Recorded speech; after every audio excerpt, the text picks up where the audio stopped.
ایک خواب شب چھڑ دو، نکلو خواباں دی دنیا تو باہر.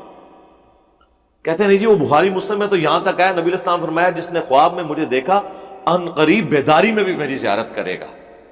جی بالکل موجود ہے. ان کرنا کہ جے دیکھو نکالتے یہ ہیں کہ وہ کہتے ہیں جی جلال الدین سیوطی نے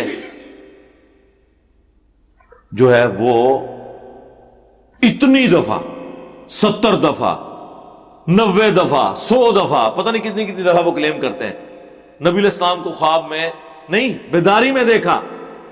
پھر کئی صوفیاء کا کہتے ہیں جی وہ حضور سے ڈائریکٹ پوچھ لیتے تھے کہ یہ حدیث صحیح ہے ضعیف ہے. وہ صوفیاء کا لینا دینا حدیث کی صحت کے ساتھ؟ وہ تو کہتے ہیں حدیث تو حدیث ہوتی ہے چاہے اصلی ہو یا جعلی. اگر یہی کچھ ہونا تھا تو امام بخاری امام مسلم یہ جو اسماء و رجال پہ کام کر کے پوری اسناد کے ساتھ حدیثیں جمع کرتے رہے، یہ فضول کام ہوتا رہا. ان کو تو خواب میں آ کے نبی علیہ السلام کوئی نہیں کہہ رہے کہ یہ کام چھوڑ دو اور یہ اس کے اوپر کرو. کبھی کبھار کوئی ایک واقعہ ہو سکتا ہے کوئی سپورٹیو، وہ ہم بھی مانتے ہیں نبی علیہ السلام کو آج بھی کوئی شخص خواب میں دیکھ سکتا ہے. وہ چاندے خواب ہیں وہ بیان کر دوں گا آپ کو اگر ٹائم بچا تو.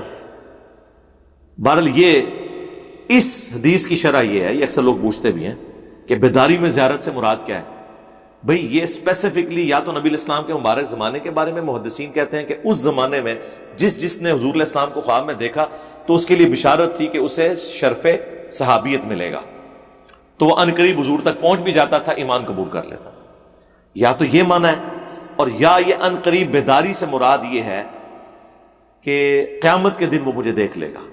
یعنی جس طرح مجھے خواب میں دیکھا تو قیامت بھی تو دور نہیں ہے، دیکھ لے گا. صحیح مسلم میں حدیث ہے میں اور قیامت اس طرح ساتھ بھیجے گے جیسے یہ 2 انگلیاں.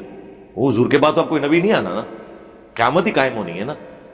تو ان قریب سے مراد ہے بیداری میں دیکھ لے گا قیامت کے دن. اللہ تعالیٰ ہمیں اپنے محبوب صلی اللہ علیہ وآلہ وسلم کی شفاعت نصیب فرمائے، آمین. تو وہ دیکھ لے گا. اس کا یہ مطلب کہنا کہ یہ دنیا کے اندر کوئی دیکھ لے گا امپاسبل ہے. کیا کبھی مولا علی نے کلیم کیا ہے کہ میں نے حضور کی وفات کے بعد کبھی نبی علیہ السلام کو بیداری میں دیکھا ہے؟ سیدہ فاطمہ نے، سیدہ عائشہ تو اس حجرے میں رہی ہیں 47 ایئرس تک. ایون جب وہ جنگ جمل کے لیے نکلی اور ہوپ پہ کتے بھونکے جو مسند احمد میں آتا ہے اور مجموع الزوائد کے اندر، اس وقت انہیں شرمندگی ہوئی کہ میں یہ کیا کرنے جا رہی ہوں، اور میں نے کہا میں آگے نہیں جاؤں گی. تو حضور نے فرمایا تھا کہ میری ایک بیوی پہ ہوپ کے کتے بھونکیں گے. جب نبی علیہ السلام کی قبر مبارک والے اس حجرے کے ساتھ اٹیچ کمرے سے نکل کے جا رہی تھی تو حضور نے تو نہیں انہیں روکا. ثقیفہ بنی ساعدہ جو بخاری مسلم میں آیا کہ سیدنا ابوبکر کی خلافت رضی اللہ تعالیٰ عنہ اسٹیبلش ہوتے وقت جو اختلاف ہوا، اس وقت تو کسی صحابی کو آواز نہیں قبر مبارک سے آئی، نہ نبی علیہ السلام کی وہ خواب میں زیارت ہوئی کہ فلاں میرا جو ہے وہ سکسیسر ہے. کوئی بات کرنے والی کرے. کسی نے یہ والی بیداری والا کوئی کلیم نہیں کیا. یہ لوگ بعد میں آ کے کلیم کرتے ہیں کیونکہ جھوٹ بول رہے ہیں. یہ پاسبل ہی نہیں میرے بھائی.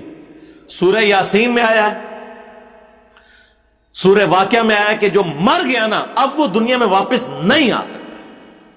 یہ حضرت عیسیٰ علیہ السلام کا بھی جو معجزہ رپورٹ ہوا ہے وہ دنیا میں واپس نہیں آتے تھے، صرف مردہ وہ زندہ کرتے تھے. وہ مردہ گواہی دیتا تھا کہ یہ اللہ کے پیغمبر ہے، پھر وہ وہیں مر جاتا تھا. یہ نہیں تھا کہ چلنا پھرنا شروع کر دیتا تھا، نہ جو مر گیا واپس نہیں آ سکتا. صحیح مسلم کے مقدمے کے اندر جب کچھ تبع تابعین کی موجودگی میں ایک بندہ یہ کلیم کرتا ہے کہ جنگ صفین کے موقع پر عبداللہ ابن مسعود آئے اور انہوں نے ہم سے ایک حدیث بیان کی، تو وہ تابعین کہتے ہیں کہ ابن مسعود قبر سے نکل کے کیسے آ گئے؟ وہ تو 32 یا 33 ہجری میں فوت ہو چکے تھے اور جنگ صفین تو 37 ہجری میں ہوئی ہے. یعنی یہ امام مسلم صحیح مسلم کے اندر یہ مقدمے میں لے کے آئے روایت. یعنی اس زمانے میں کسی کا یہ یقین ہی نہیں تھا کہ کوئی قبر سے بھی نکل سکتا ہے. انہوں نے اس کا مذاق اڑایا کہ اچھا ابن مسعود قبر سے نکل کے حدیث بیان کر کے چلے گئے.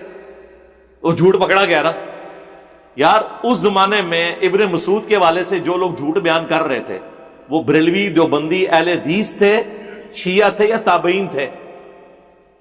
قانوناً تو تابعی تھے نا، کافر و مشرک تو نہیں تھے نا وہ، تبھی حدیثیں بیان کر. تو جب میں نے یہ بات کہی تھی کہ تابعین میں تو بڑے بڑے جھوٹے اور کذاب لوگ ہیں، تو یہ وہابیوں کے مولوی، بریلویوں کے مولوی، دیوبندیوں کے مولویوں نے میرے خلاف کلپ بنایا کہ یہ تابعین کو جھوٹا کہتا ہے.